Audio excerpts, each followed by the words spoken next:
We're back We are back. to the Untitled Jiu-Jitsu podcast. Untitled. Yeah. Episode. This is like a running joke now. Yeah. Episode 2.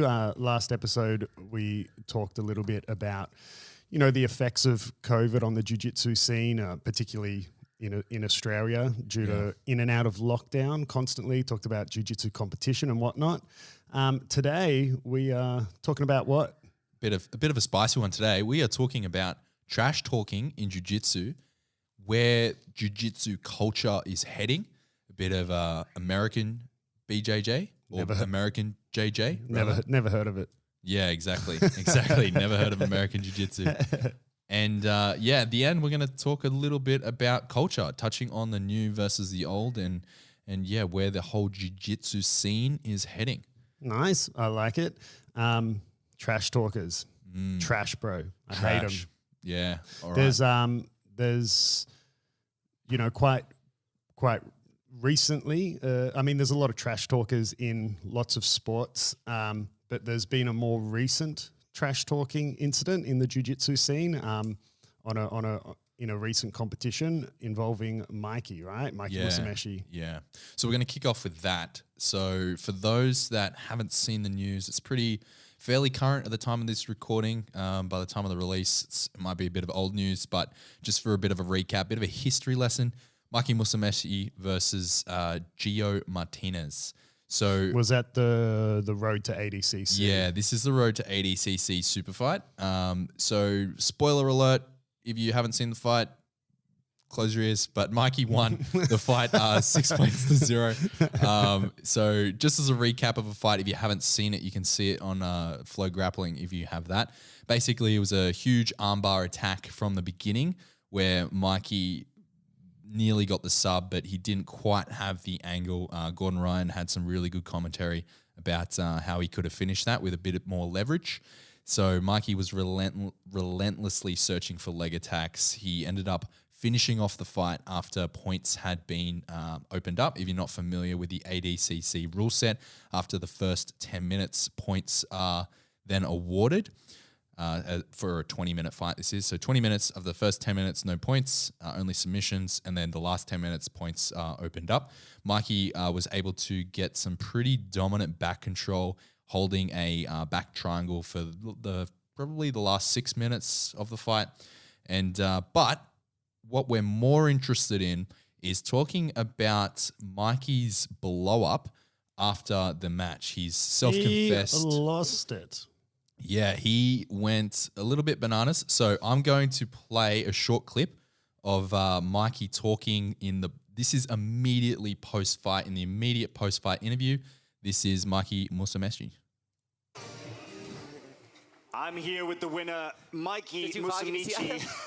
Your glass is steaming up because you're working so hard out on the mat. Man, that was 20 minutes of action. Your debut under ADCC rules, and you were relentless in the search for the submission. That was an incredible performance, but let's hear it from you. How do you feel after such a match? Man, we're both black belts in Jiu-Jitsu. I've been such a fan of Geo, watching him no-gi for so many years. I'm so disappointed in the behavior he had with me on the mat. What a low-class person, horrible. These values you learn as a black belt. What is that? Before the fight, he made fun of me for speaking Portuguese. I learned Portuguese from doing jiu-jitsu my whole life, and he makes fun of me that I'm, being Brazilian, showing respect to another culture. I can't believe this guy is a black belt, Strong words, Mikey. I don't care what skill you have in jiu-jitsu. If you carry yourself like that, you shouldn't be a black belt in jiu-jitsu. Okay, so could you share with us So you get the idea. He continues on the barrage for another 2 to 3 minutes. He does talk about how he's respected Geo for a long time and has always looked up to him, particularly in no-gi, but then keeps circling back around to the trash talk before and after the fight. If you want to check that out, that's straight off Flow Grappling's Instagram. But ads, what's your thoughts on that, mate?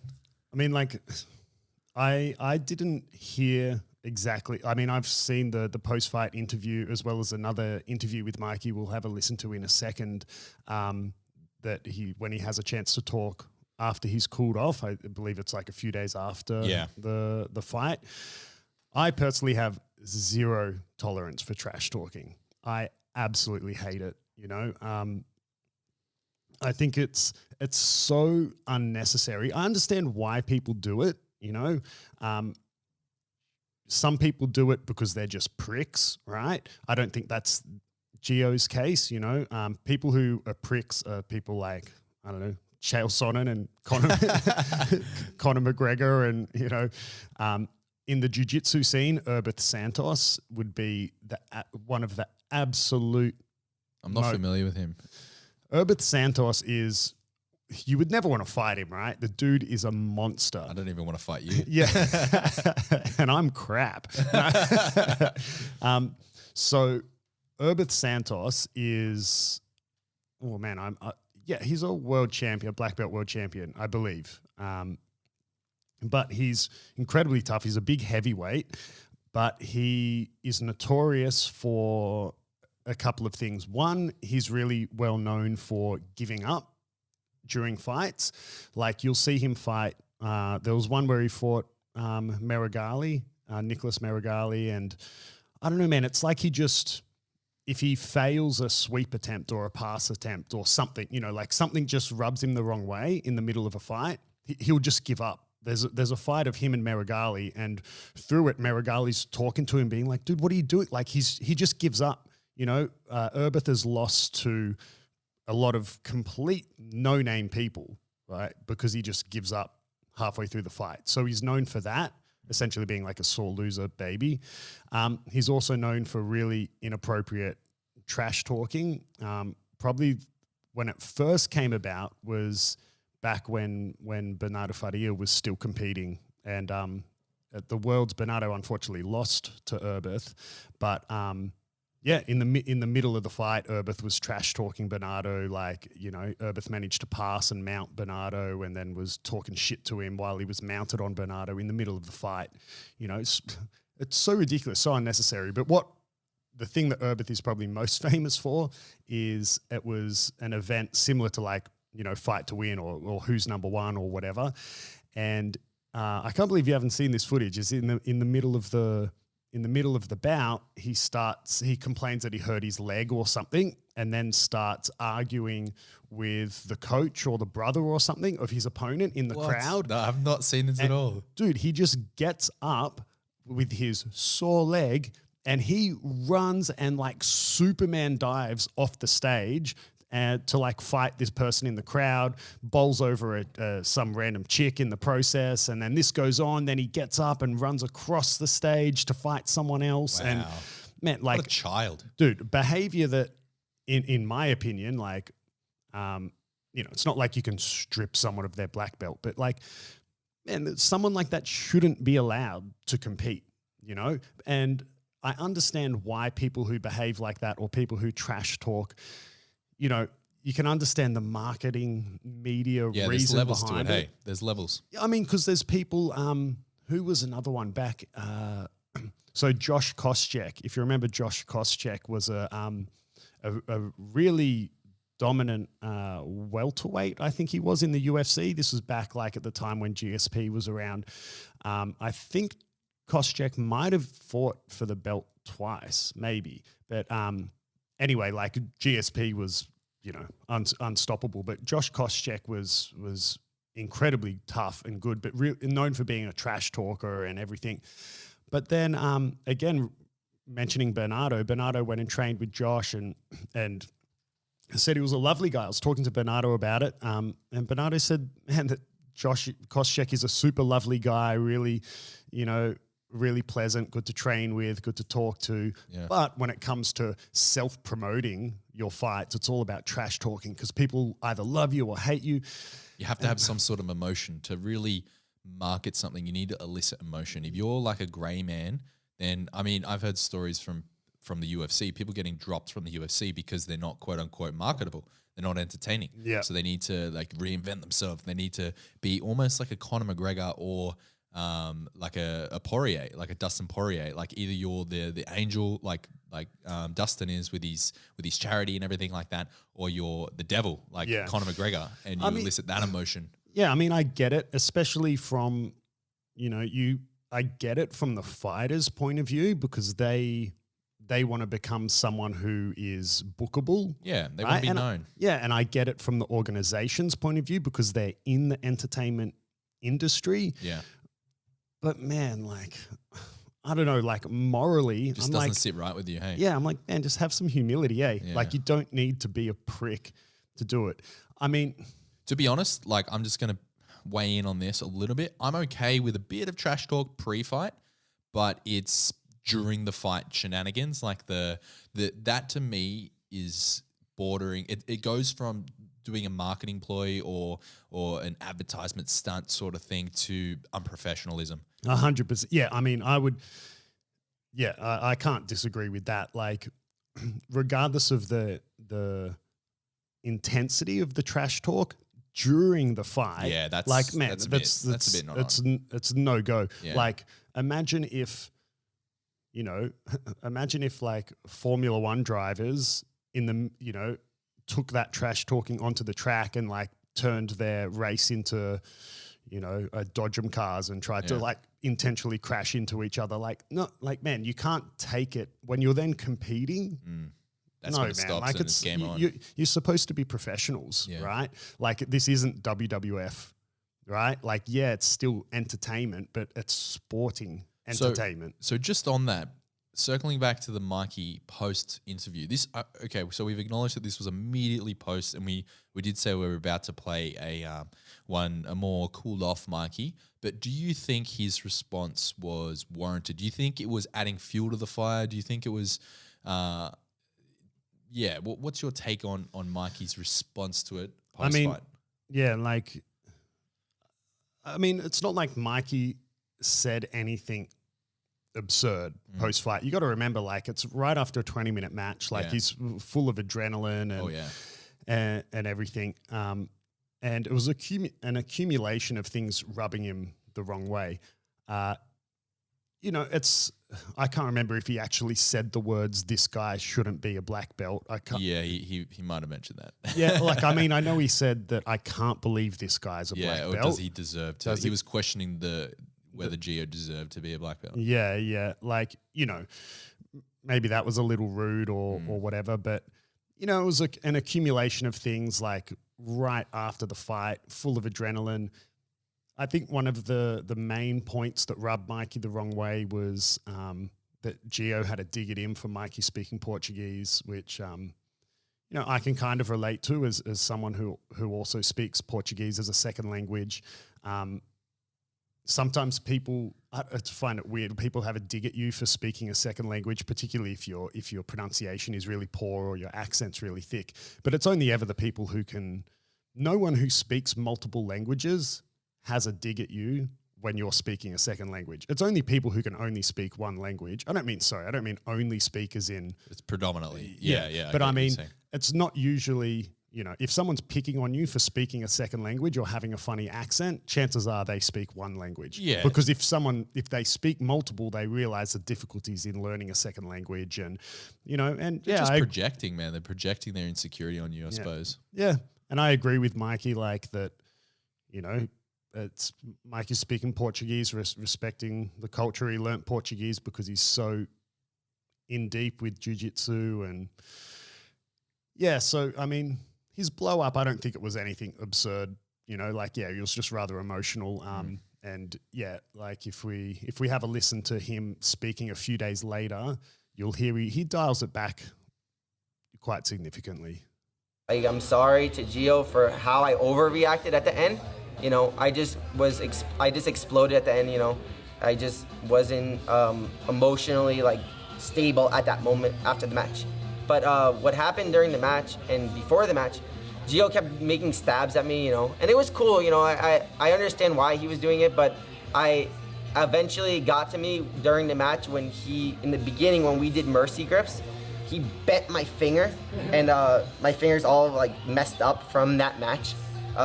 So that pissed me off because that was really dirty of him. He didn't shake my hand in the beginning. Cool, I laughed. Then when he did the mercy thing, he kind of really messed up my finger. And then during the match, he just kept taunting me. And before the match, he was saying crap to me, you never fought a real no-gi opponent. He brought up something about Kaio to me. I don't know, like Yeah, so we'll just leave it there. If you want to see the full video on that, it goes for another minute or so. It's on the Flow Grappling. Yeah, he does, and Mikey does go on to say specifically, that does Geo deserve a black belt? Of course, he deserves a black belt. Yeah, his jiu-jitsu is amazing. I respect his jiu-jitsu. Yeah, that's a good point. I did skip that portion. Trying to throw Mikey under the bus, bro. Mate, straight under the bus. It's your favorite boy, your golden boy, Mikey. I really do like Mikey. I mean, I've never met him personally, but he seems incredibly lovely. I mean, you can see he's, he says exactly that. He was super emotional, and he apologizes to Geo, but I don't think that necessarily excuses Geo's behavior. Mikey doesn't go into details about what Geo said regarding Kaio. Like, Kaio is Mikey's coach. I mean, doesn't train at Kaio's gym anymore, but Kaio Terra is Mikey's coach. Saying stuff, you've never fought a real no-gi opponent. Like, that's such a stupid thing to say. Like, because Mikey could stand there and say, yeah, I know, that's why I'm here. I'm about to, I mean, dominates. Yeah. I mean, it's known. Mikey's has until recently been known as predominantly a gi fighter, and it's this last sort of 6 months or whatever that Mikey's stepped onto the no gi stage. Like it's kind of like making fun of a fat person for going to the gym. Like, doesn't make any sense. It doesn't make any sense, bro. And like, it just boggles my mind, that kind of trash talking. Gordon Ryan's another one that, to play devil's advocate, I did do a quick read of some comments on the Flow Grappling Instagram on these posts. Yeah, we had a couple of I'm not going to name drop, but there was a online trolls. Yeah, well, from some predominant UFC fighters who are also known in the jiu-jitsu community, basically having a dig back at Mikey, not for anything specific. Well, now I want to know some names, bro. Drop some names. Drop some name bombs. But basically, the consensus, well, not consensus, but these comments were alluding toward the fact that, to Mikey, directing this toward Mikey, saying, hey, this is the fight game. Like, this is, grow up. This is what happens in the fight game. Trash talk is part of it. Stop, effectively telling him stop being a baby. What are your thoughts on that? I did read a comment that that I actually did laugh at. Someone wrote something along the lines of, Mikey sounds like someone who grew up in the age of receiving participation awards or something like that. Ooh, spicy. Yeah. I mean, no, I think I disagree with that, Like, just saying that, this is the fight game, trash talking's part of it. Like, just because you can't then just normalize something that's inappropriate and just say, it's part of the business. Like, man, it's so unprofessional and unnecessary. It almost, what it makes me think of? It makes me think of, I wasn't around it in this era, but like, I don't know, the 80s or the 90s in offices where, women were only secretaries and, saying that, trash talk, it's part of the fight business. To me, it sounds no different to, when you see in movies that are dated back then, how men slap women's secretaries on the ass and stuff like that and call her sweet cheeks and all this sort of thing. And back then, like, it was the norm and acceptable. Are you likening trash talk to sexism here, Adam? Maybe, yeah. Like, I mean, I get yes, but no. Like, I guess what I'm saying is like just because you say that it's part of the business doesn't mean it should be part of the business. Yeah, it's like normalization of deviance, right? Like, yeah, like, and okay, yeah, there's a lot of emotions and adrenaline when you're talking about fighting and combat sports. Man, like, if you're a professional athlete, right, there needs to be, like, why does there need to be personal attacks? Yeah. I mean, I guess it's, and I guess that's, you could go down a rabbit hole of different types of trash talk. Like, okay, it's one thing to question someone's jiu-jitsu skills, right? In terms of trash talk, like, say, oh man, like, Mikey's guard this and that and blah blah blah blah blah. I'm gonna smash him and take his back. Like, I mean, I don't necessarily see that as trash talking. I see that as more as marketing. Yeah, Marketing the fight. well, I don't even know if I see it as that. Like, yeah, I guess you could argue it is, but I more see it as that's someone just saying, you know, being confident in themselves. Yeah. Like, you know, it's like when a UFC fighter's like, man, you know, so-and-so has no hands, glass chin, I'm going to knock him out in the first. Like, I don't see that as trash talk. That's just someone being confident in their ability and, you know, saying what they think is going to happen in the fight. There's nothing wrong with that. But I guess if you're in Mikey and Geo's case, having a go at, you know, someone speaking Portuguese, or a famous UFC trash talking was Chael Sonnen and Anderson Silva. Oh, yeah, I remember that one. And Chael talking about that he was going to, you know, walk into Anderson's house and, like, you know, slap his wife on the butt or something like that. Yeah, Chael's a bit of a flog, though. Let's be real. Yeah. I mean, that is completely inappropriate Yeah. trash talk, right? Like, so if you put them both in the trash talk category, definitely one is more acceptable than the other. And one, I would argue, is not even trash talk. Yeah, no, I have to agree to that. Now, we cannot do a jiu-jitsu related podcast on trash talk without mentioning the king of trash talk, Gordon Ryan. You have some strong opinions about King Ryan. Let's hear him. I mean, look, who am I to have a leg to stand on, you know, commenting on Gordon Ryan? Yeah, first things first, like, jiu-jitsu wise, you can't argue with the dude. Like, he's followed through with essentially everything that he said.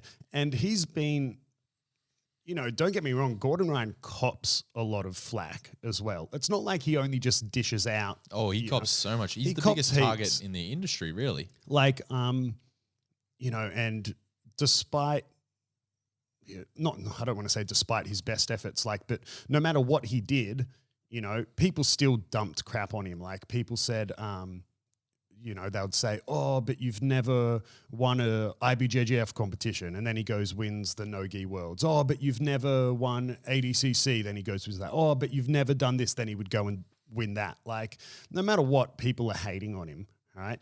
So jiu-jitsu wise, you know, you can't floor the guy. His jiu-jitsu is incredible. And yeah, maybe one of the best of all time. I sense a butt. A butt is coming. But yeah, in terms of his online persona, again, like, it's just, as a whole, I just find it unnecessary. Like, I find it so unnecessary that I don't even stay current with it. You don't engage. No, I don't. Well, to shed some light, I don't follow him on Instagram or any social media, because it's like, I would prefer to stay ignorant to it, because it's just a whole bunch of negativity that I personally don't need in my life. I don't find it entertaining. You know, I find it unnecessary. I find it rude. I just find it such a waste of time to be embracing this online troll persona. So Gordon actually spoke about this exact thing when he recently appeared for the first time on the Joe Rogan Experience. I know that Who's Joe Rogan? Exactly. I know. I'm sounding like this. Context. Look, let me just say this before we go we go any further. Just by coincidence, the topic we're talking about today is, I have a lot of negative opinions on this. I'm not just like a super negative person. I can be quite negative. I've got some good friends that will just probably own it, man. Don't justify yourself. Own it. Well, I've got some good friends that will probably have as guests on the podcast at some stage who will vouch that I can be quite negative. I'm a very happy, lovely person. You know, I can be incredibly positive, but just when we're talking about trash talking, Joe Rogan, I don't have a lot of good things to say. Well, I personally am a big fan of Joe Rogan, so I'll counterweight this negativity that everyone's feeling. No, but when Gordon Ryan did appear on the Joe Rogan Experience, Joe Rogan obviously brought this up and was like, "Hey man, like, what's the go with you know, your online persona? Like, why engage in so much trash talking?" It's gotten to the point where most of Gordon's content is being censored by Instagram because of the overwhelming volume of hate that he gets and reporting, and he's been shadow banned or self-proclaimed that he's been shadow banned, and it's gotten to the point, from my perspective as someone with a bit of a background in digital marketing and social media, that he's actually shooting himself in the foot. It's almost like it's gone too far. And on the Joe Rogan podcast, if you haven't heard it, basically Gordon's reason or what he was saying, his justification, if you will, for the trolling is he just finds it so entertaining. Like it's just entertainment for him, and people start on him, and he's the type of person that he needs to get the last word in. He just retaliates back, and then it's a back and forward, and then he has become the troll.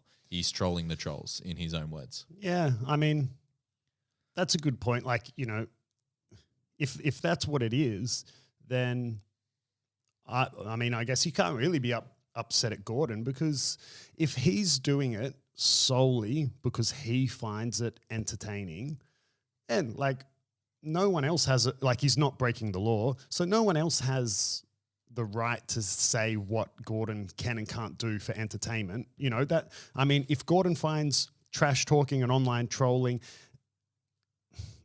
look, hang on, I don't want a blanket statement and say, you know, if you find online trolling entertaining, you can do it. I mean, we've got to, if you're not crossing the line of online bullying And harassment. if it's just, instead of trolling, let's call it banter, right? If you engage in online... Say spicy banter. Right? As a form of entertainment, you can't tell someone not to do that. Like it's no different than someone playing video games for entertainment or something. You know, if that's what he wants to do with his time for entertainment, it's just the fact that he has quite a large platform. Yes. In the jiu-jitsu community that people see and such it. a large following. He's like that role model. Coming from someone that's new to the sport, like being brand new to the sport, I don't know too many names. Like I've obviously done a lot of research since first starting, but the first like say 2-3 months of jiu-jitsu, the names that I knew were Gordon Ryan, Craig Jones, Lachlan Giles because of the Australian scene. And that's pretty much it. Like, or Gary Toner and that sort of group. So you pretty much know the Danaher Death Squad. Yeah, exactly. Squad. I know the Danaher Death Squad because their marketing is so brilliant. And it's not their marketing.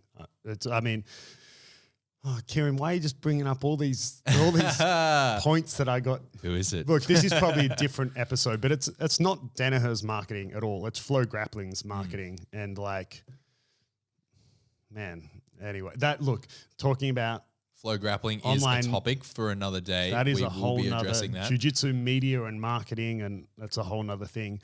But yeah, like I guess that's another point as well. Like if you find something entertaining, but then all of a sudden you become famous or you become a role model, like man, I think maybe then part of your job becomes adjusting your behavior. You know, like self-censorship. Yeah, for sure. Like if you become a known figure, let's say, for example, you become a famous actor and then you complain because people stop you and ask you for your autograph. Well, maybe you don't go into that business, bro. Like, you know, it comes with the territory, you know. So if you want to become the greatest jiu-jitsu grappler of all time and you know, you got to understand that by default, you're going to become a role model to a lot of younger up-and-coming athletes, you know, to younger generations. Man, try be a good role model, huh? Like, why do you have to be a prick? All these people are looking up to you, and if they look at you as the best grappler of all time and go, oh, you know, it's the norm to behave inappropriately, well, what do you think they're going to do? Yeah, that's a good point. So, leading from a little bit away from Gordon Ryan, but sort of in the same wheelhouse, we did have on the agenda today to talk about AJJ, and I mentioned it in the intro and sort of butchered it a little bit, but American Jiu-Jitsu. Yes. What, or WTF, is American Jiu-Jitsu? So, from my look, like I'm not the most versed in jiu-jitsu history, but in a nutshell, jiu-jitsu started in Japan, Japanese jiu-jitsu, right? Was brought over to Brazil after there was a huge amount of Japanese that migrated to Brazil after World War II, I believe, or it might have been after World War I. I can't remember, right? And then the story goes that Elio Gracie was too little to perform the Japanese jiu-jitsu moves because they required a bit more sort of just size and strength to be able to do them. So he modified the techniques to work for a smaller person based on the principles of base and leverage and applied technique, and that became Brazilian jiu-jitsu. Or if you ask a lot of pretty much anyone from the Gracie family, they say Brazilian jiu-jitsu is Gracie jiu-jitsu. And then now that's, trickled down into a lot of jiu-jitsu fighters who are American saying, oh, well, we don't do Brazilian jiu-jitsu, we do American jiu-jitsu. And it's, again, just another marketing ploy. Like, it's just people trying to have their 15 seconds of fame. There's no such thing as American jiu-jitsu, right? Like, you could even argue there's no such thing as Brazilian jiu-jitsu anymore. I was just thinking that, yeah. Brazilian jiu-jitsu has become such the dominant form of let's imagine there's a whole bunch. There's Australian jiu-jitsu, Japanese jiu-jitsu, Brazilian jiu-jitsu, American jiu-jitsu, whatever. Like, the Brazilian one has become the most dominant one due to how it became popular through UFC, right? It's just the norm now that it influences all the other types of jiu-jitsu, right? So Brazilian jiu-jitsu influences Japanese jiu-jitsu nowadays. Man, just call it all jiu-jitsu. Yeah. Like, it really doesn't matter. Like, with the internet, there is so much shared knowledge that you can't call it American jiu-jitsu, right? Like, it's not like everything you're doing is coming from what was birthed in Brazil and then in Japan. Man, just call it all jiu-jitsu. Trying to call it American jiu-jitsu, which I think the guy who does it the most at the moment is Kieren. Yeah, Kieren Cornelius. So just for context for the audience, if you're not familiar, I've done a bit of research into Kieren Cornelius. So he was under Andre Galvao at Team Atos. He left Atos after a falling out with Galvao, and he effectively started his own school, his own gym. He opened his own gym, and he called it Legion American Jiu-Jitsu. And they now have a Legion American Jiu-Jitsu group. I can't remember the exact terminology they use, but he now has a string of academies under the banner of Legion American Jiu-Jitsu. So Kieren, effectively by calling it American Jiu-Jitsu and branding himself with, let's be honest, a bit of marketing as American Jiu-Jitsu, he's pissed off a lot of people. But I do have a quote that, and I actually haven't told Adam this quote yet, so I'm interested to get his live reaction to it. It's riling me up. I know, man. So get this. Forgive me if you've already heard it, but the one thing that really pissed off a lot of people that Kieren did fairly recently is when he appeared on the Jiu-Jitsu podcast, Matt Byrne podcast, and he said that Helio and Rickson Gracie's jiu-jitsu wasn't that good, and he attributed it to a purple belt level. The exact quote, and if you want to check this quote out, it's really easily Googleable, but his exact quote was, their level was probably a tough purple belt. What is your thoughts on that? I don't even understand why people would get upset at that quote. Like, it's 100% true. Like, I maybe even less. Maybe the skill of them was maybe like a good blue belt or something. He's talking so much shit right now. No, I 100% agree with Kieren. Like, but I think I didn't listen to that podcast, so I'm not sure what happened in the conversation before and after that quote. A lot of quotes are cherry picked, right? Yeah, out of context. That's a good point. But I think the context for this, I don't think I did a very good job of explaining it. The context for this was Kieren was talking about how people, or the whole conversation was talking about how people really look up to, the Gracie family and how brilliant, they always talk about how brilliant their jiu-jitsu was, and he was comparing it to modern jiu-jitsu, and because of how far jiu-jitsu has progressed, if they were to compete, like just pluck them out of history, put them into a competition today, they would be considered a higher purple belt level. That's 100%. Like, and that's just the evolution of the sport. Like, you know, if you, as an instructor, right, the goal should be that your student becomes, you know, the student becomes the master, right? If your student never becomes better than you, like, things don't evolve. That's not just in sport, that's in everything. Like,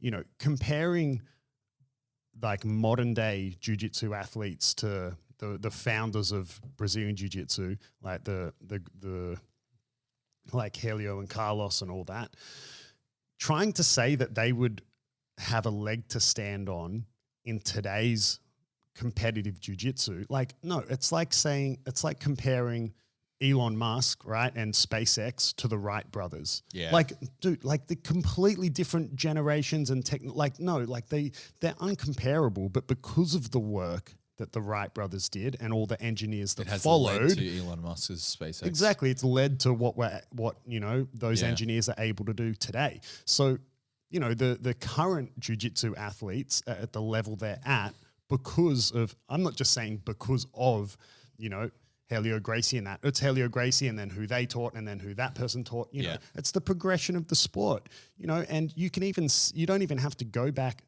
that far to see it.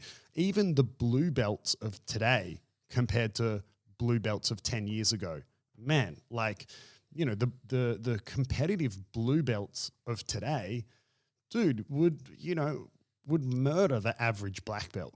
They're so good.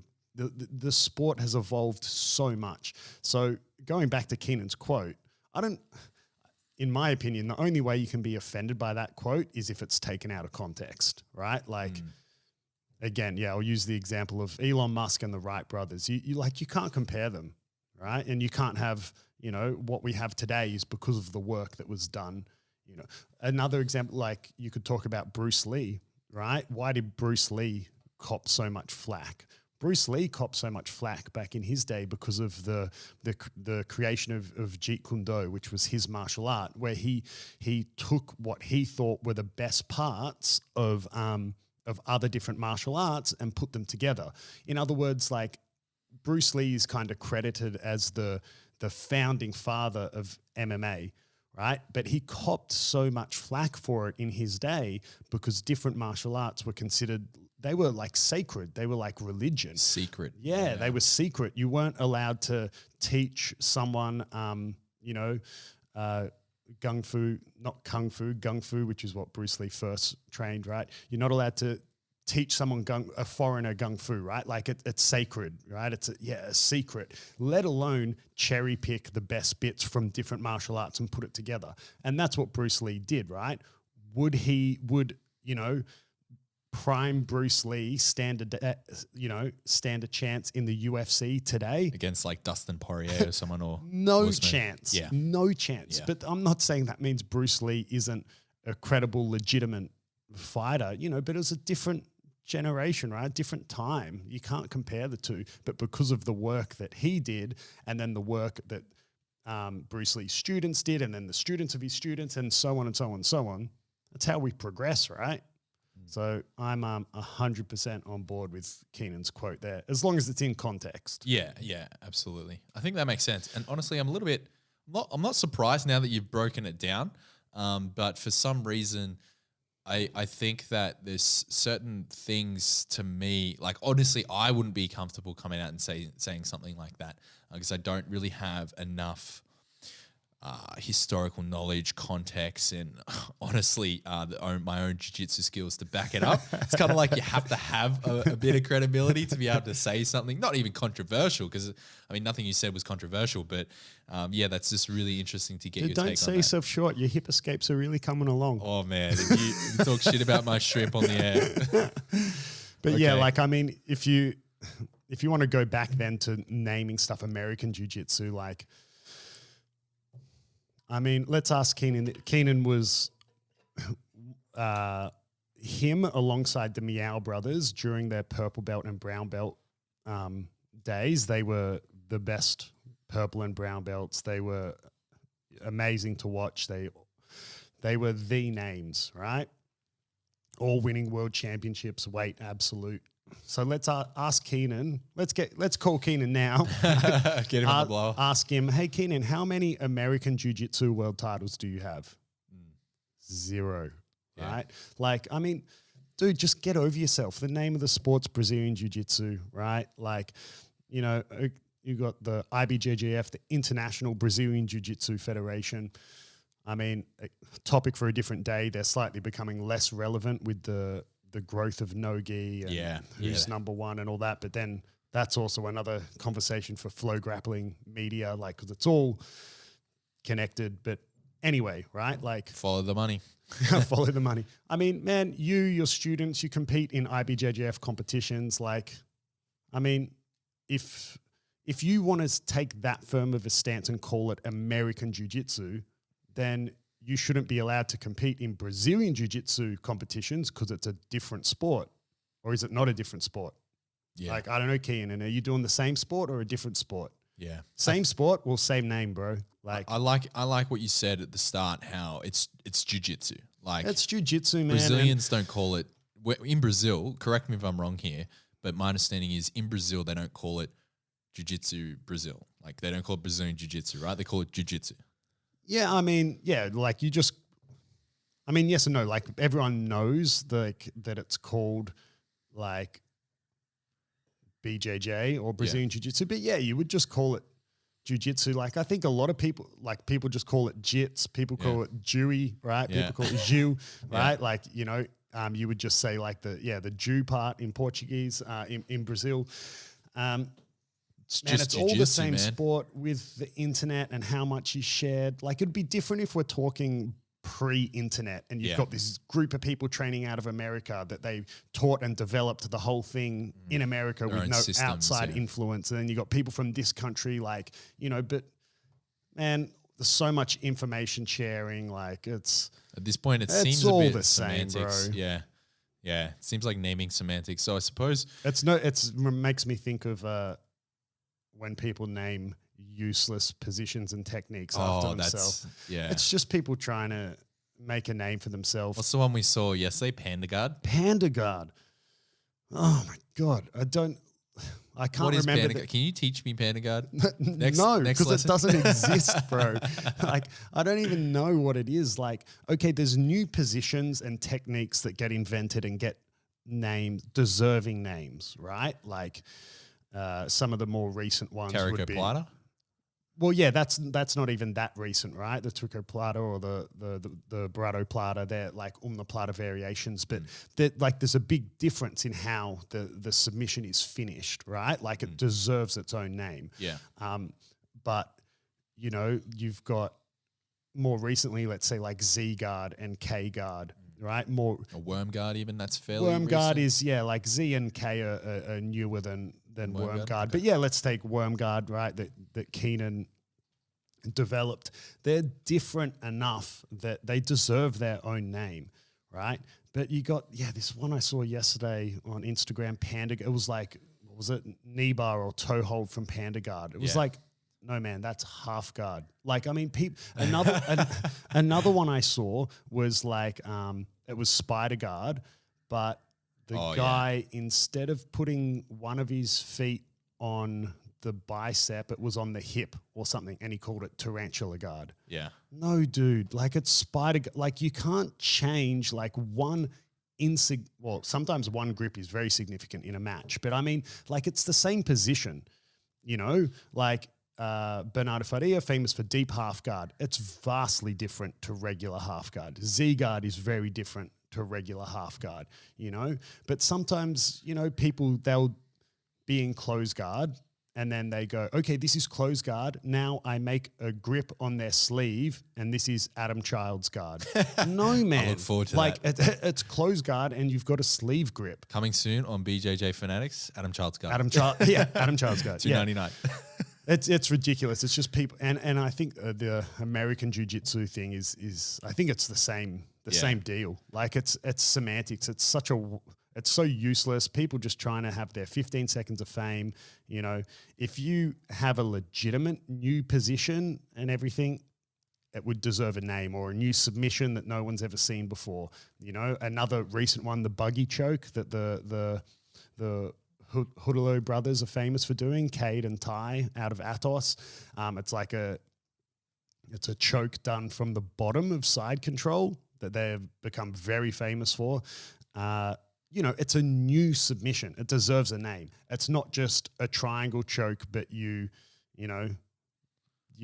make a 3-finger grip instead of a 4-finger grip or something, and then you name it something else. Yeah. Get out of here. Yeah. So when it comes to the whole debate, should American Jiu-Jitsu be considered a legitimate style, or is it just branding? It's just branding. Yeah, I have to agree. I have to agree with that. Yeah. Cool. All right. So this is a topic now that we're going to move on to that I really wanted to bring up is culture. New versus old. For context, there are so many, this probably goes without saying, but I'm going to say it anyway. There's so many like unspoken rules and traditions. Like a simple one would be bowing on and off the mats. Right. Yeah. And like if you go to a Gracie Baja or I can't really speak for any other Gracie because I've only experienced Gracie Baja, but if you go to any sort of Gracie gym, you have to bow to a certain direction to get on and off the mats. There's certain rules like you cannot ask a higher belt to roll if you're a lower belt. So me as a white belt going up to someone like a blue belt or even yourself and asking to roll is considered a big no-no. Yeah, I've got a few complaints about you doing that. Yeah. He's talking shit. So a lot of these like nuanced rules, regulations, like things that you learn over time after you embarrass yourself or whatever, some of them don't actually apply in a lot of modern gyms. And I only learnt about some of them from my YouTube comments. Yeah. So I posted a video about choosing training partners. And in that video, I highlighted that, once a session I tried to roll with a higher belt to, progress that way. And then I was shut down by a select few people in the comments saying like, that's a big no-no and I'm being disrespectful and they're personally not allowed to do that. And it went so far as, which I really want to get your opinion on, at some gyms, I think these were in the States, but some gyms, white belts are not allowed to roll with colored belts. Only white belts roll with white belts, and then all the colored belts can roll in their exclusive club from blue belt up. What's your opinion, firstly, on new versus old culture, and what's your opinion on the whole white belt rolling thing? I want to start with the culture piece first. Yeah, so a lot of these rules, if you want to call them that, they're these unspoken rules, and they're definitely more old school. You don't see them as much in modern gyms, and I think they come from a time when jiu-jitsu was very sink or swim. Back in the day, I was going to say back in the day, it's not like, I've been training for 40 years or anything. Own it, old man. Yeah. I know I have one particular student, Sophia, who thinks I'm in my mid-40s. Sophia, poor girl, she'll never get her purple belt now. No, even when I started, it was a bit sink or swim, right? Like you kind of just went into the class, got the crap beat out of you, and if you could suck it up and stick it out, you got good. That's not really how it works nowadays, right? But even then, you just kind of had to learn these rules by default. And what I mean by default is you would unintentionally break one of those rules, like asking a higher belt to roll, or a higher belt asking you to roll and you saying, oh, no, I've already got a partner. Yeah, right? I see that all the time.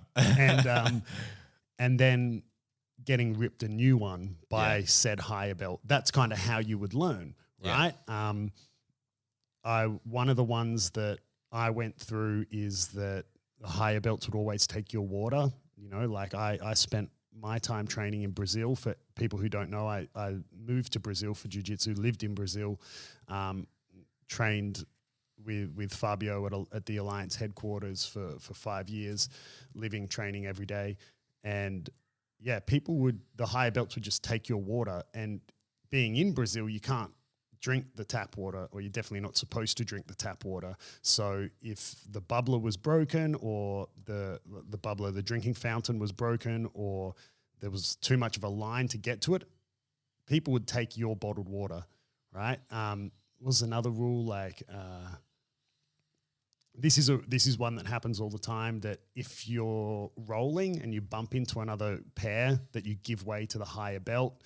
And again, like myself, I learnt all these just by default, by getting yelled at for accidentally breaking the rule, unintentionally breaking the rule, because you never knew the rule existed and no one explained it to you until one day you don't move out of the way of a higher belt and they just, man, they make you almost leave the gym crying because of how, how much they yelled at you. In terms of that nowadays, look, I can't speak for every gym, but for example, in our gym, it's hard. I'm kind of in between because I came up in that culture. So when I'm training really hard and I kind of have more my training cap on and less my instructor cap on, I maybe slip back into that mentality. If I'm personally wanting to train really hard, I kind of expect lower belts to get out of my way when I'm rolling. Is that the right mentality? I don't know. I think to some degree it is. So a lot of these unspoken rules, I'll teach them to my students, like when they're lining up at the end of class or something. I'll obviously not every class because that would be a bit of a drag, but a bit weird. Yeah. But I mention it every now and again, some of these unspoken rules. But if we take the one bumping into each other, for example, I tell my students to use common sense. So let's say I've got me and another black belt rolling, and then there's two other white belts rolling, right? If we bump into each other and me and my partner, the other black belt, are in a very, I don't know, like a static position, like whatever, close guard or something, and we look over and the two white belts are in the middle of an armbar attempt, for me, common sense is that me and the other black belt are going to move. These guys are in a position that, like, it's a bit harder to replicate. They're right in the make or break of their role, whereas we're in a more of a static position. For me, that's common sense. I'm going to move out of their way. If we're both in static positions, right, then I'm kind of going to, again, use common sense and go, well, have I moved 8 meters away from where me and my partner started our roll, and we've pushed this white belt pair up into a corner against the wall? Hey, maybe we should go back to where we started, right?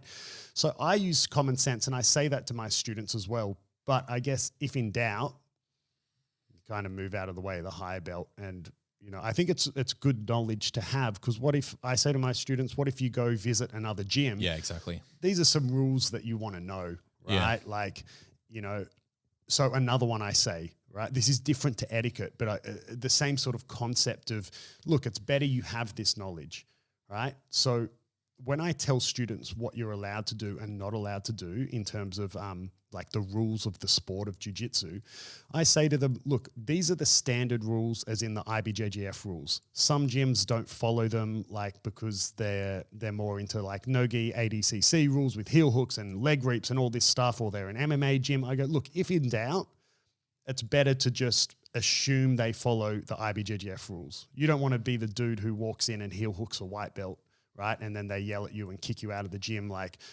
better to assume that the gym follows, this particular set of rules unless you're told otherwise. So it's the same for etiquette stuff as well. I say, like, look, I tell my students, in our gym, I don't care if you ask a higher belt to roll.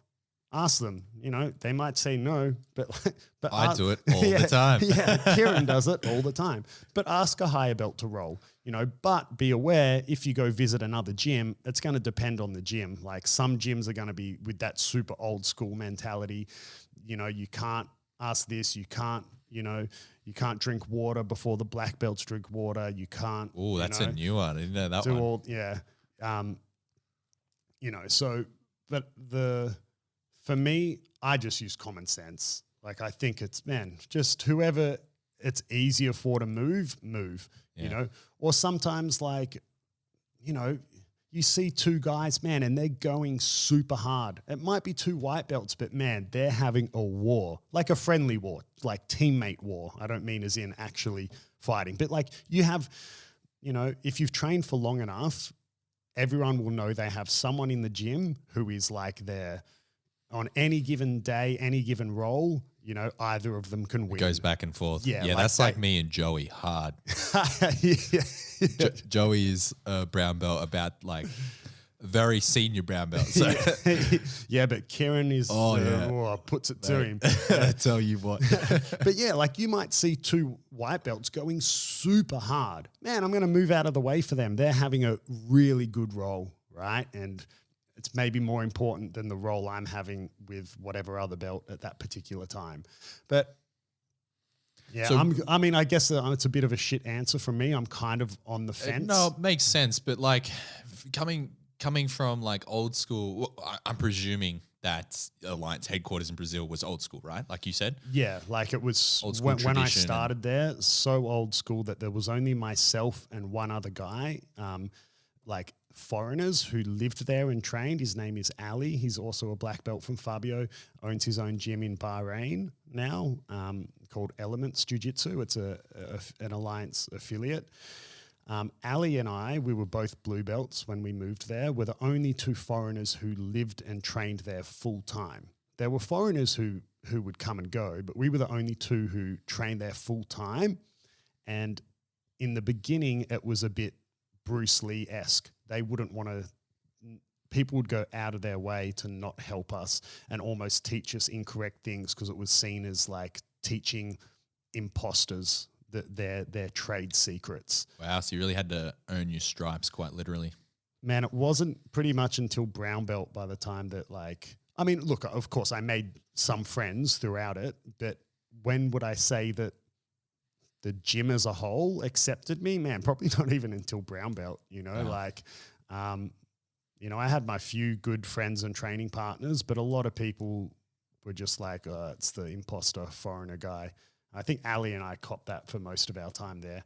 The longer we were there, the less it happened. And obviously as we were there, the world changed, you know, the internet and social media and everything, and, you know, information just became a bit more open to be shared, but it definitely wasn't in the beginning. Yeah, and like I said, I was there when people would take my water all the time. What I would do actually is there's this powdered drink in Brazil called tang or tangi. It's called T-A-N-G. It's essentially cordial, right? But it's in a powdered sachet. So, you know, you would buy it and put it in your drink and turn your water into cordial, right? Yep. What people do respect in the jiu-jitsu community in Brazil are your supplements because they're incredibly expensive. If you're not aware, import taxes in Brazil are absurd. I kid you not, for the price that you pay for a car in Brazil, if you bought a brand new, like whatever car, right? You could buy with this, even taking currency conversion into consideration and everything, you could then take that same money into the US and buy 4 with the same car. Like import taxes in Brazil are a joke, right? So supplements are really expensive, super expensive. So people respect your supplements. They don't mess with your supplements. So what I would do is I would have my water bottle. I would have like a big 2-liter bottle of water or whatever. And I would put just enough of the tangi cordial powder into the water to change the color of the water, not to essentially turn it into cordial, right? Because I didn't want to drink cordial while I'm training, just enough to change the color of the water. So then when the black belts would come up to me and they'd be like, give me your water. And I would point at it and they could see it's like pink or whatever. And I'll be like, nah, man, it's my BCAs. And they'll be like, oh, cool. And they wouldn't touch it, but it was just water. I used to do that all the time. Shit. All the time. You wait from the release of this podcast moving forward at Alliance. There's going to be high belts rolling the white belts for water. Yeah, it's happening. You got big dogged for my fucking cordial. The irony in that is that Brazil exports more water than any other country in the world. That is very ironic. That is incredibly. That is straight irony right there. So in terms of like culture, right? So we sort of like danced around it, but coming from old school jiu-jitsu from Brazil to now owning your own gym, setting your own tone, your own standard, I would say that, you know, I can only speak from my limited experience here, but just basing it off like YouTube comments and me having these preconceived notions, basically like releasing a fucking video to the entire jiu-jitsu world saying, hey, everyone should do this, and it being completely counter to old school like culture. Like that's how naive I was, is what I'm trying to say, coming from, you know, experience at your gym. What do you think of old culture versus new culture? Is there things that should we just completely fob off all the old school unspoken rules, all this BS, and just get with the times? Or should there be an element of like, you know, traditional martial art in modern jiu-jitsu? I don't think like traditional martial art's the right way to put it. I think some of the old school culture needs to be embraced, because what elements of old school? Well, I just mean like fundamentally all those old school unspoken rules come from what? Come from showing some level of respect to more senior students, right? And I think that kind of goes, I mean, pay respect where it's due, right? Until someone, like kind of innocent until proven guilty. If someone hasn't done anything to show you that they don't deserve that respect, then I think you should give it the same way that if you would, unless you were told otherwise, if you got a new job, you would by default give a bit more respect to any other staff that have been there longer than you, right? Yeah, makes sense. And until, you know, maybe they've shown you've been there for a while and you've learned that they're actually a terrible employee who steals shit, and maybe you don't really respect them as a coworker that much, or a crackhead, right? I think it's the same for belts. Until someone gives you a reason not to, like by default, you show a bit of respect. Like, you know, it takes time to earn those belts, and there's something special, you know, like, and I really believe that. Gracie Barra's, unless you go to a McDojo, right? Unless you go to a McDojo. There's coincidentally, you said that while I was about to say Gracie Barra. That's on you, bro. But Gracie Barra has one of their mottos that jiu-jitsu's for everyone. And I like that motto, and part of me agrees with it, but at the same time, like I disagree with it. Like it's not for everyone, you know? It's hard, and not everyone deserves their black belt or whatever belt, right? So if you see someone with a blue, purple, brown, black belt, you know, I think it's something special. And like, I agree. If they come from a legitimate instructor, right, they had to work hard for that, and they deserve it, and it's something impressive and inspiring, and it carries a certain amount of respect and a certain amount of I wouldn't say benefits, but for a lack of a better descriptor, benefits. I suppose. Like you don't have to tiptoe around. Seniority. Yeah, you don't have to tiptoe around the person. Like they're still just a human, right? But I mean, like, man, that dude is wearing, like, that guy or girl who's got a black belt around their waist or a purple belt around their waist, like, that's impressive. They did they invested a lot to get that, to earn that, you know, and on some level you should be like, show some respect to that belt. So, you know, again, I'm maybe not the best example of this, because for any of my students who train with me now and have trained elsewhere, they will know that I'm definitely one of the most relaxed instructors in terms of how I allow the interactions between students and instructors to happen. So even though I come from that old school culture, I don't really enforce it that much. Yeah. Unless I get pushed the wrong way. There was actually quite recently, there was one particular day I was preparing for a competition, so I was doing my own training as well, and someone had a dig at the music that I'd put on, and I just lost it. I think I put the same song. I was like, on repeat. I kind of turned into a little bit of a spoiled little like 12-year-old, you know. I put the same song on repeat for like a whole hour's class. I didn't let people change it. I didn't let people have water, you know, and you know, I'm not saying that's the correct way to behave, like, you know, but my line in the sand is drawn so far back that then when it does get encroached on, I kind of snap. Yeah, everyone knows. Everyone knows. Don't worry. I'm so relaxed that when people push it too far, you know, I feel that my line in the sand, no one should come anywhere near it because it's drawn so far back that when people do, They're like, you know, ooh. but like, man, that's how it used to be. Like, you know, you would rock up. Let's take my gym, for example, our gym. When someone's late to class, they'll apologize. And I'm like, yeah, man, it's all good. You know, I'm definitely more strict for competition training. Yes. But, you know, like they're different products, they're different services being offered, like a regular beginner's class and a competition class. But, man, in Brazil, like there were times, I remember one time I saw Gabby Garcia come in late, right? And she's already a four-time or 3-time black belt world champion. She's late. Man, Fabio's making her do burpees and pull-ups and everything because Wow. she's late, you know. There was another time, like... Did you ever roll with Gabby? I used to roll with her like almost every day. Oh, there you go. Yeah, Shit. I mean, I've can talk more about my history in Yeah, Brazil we one day. definitely but- need to do that. We need to do yeah, that. Gabby and I are tight now. We did not used to be. Wow. There's a bit of history of beef there. Yeah, we dated. No.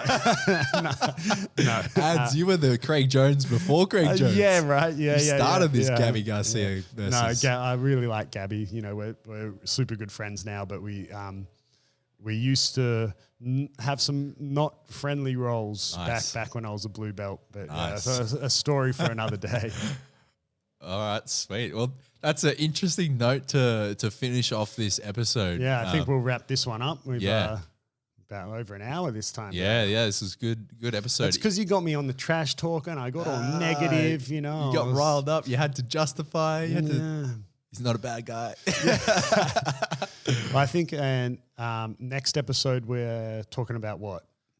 Next episode, we are talking about what a good instructor is versus a bad instructor, what to look for in a gym, and a really interesting topic, business versus loyalty. This is touching on, it will be a little bit of rehash on some old culture versus new culture, but a bit of a different spin on it. And we're going to talk about all sorts of good stuff in the next episode. If you're listening to this podcast for this long, we really appreciate the support. If you could give us a follow and a review.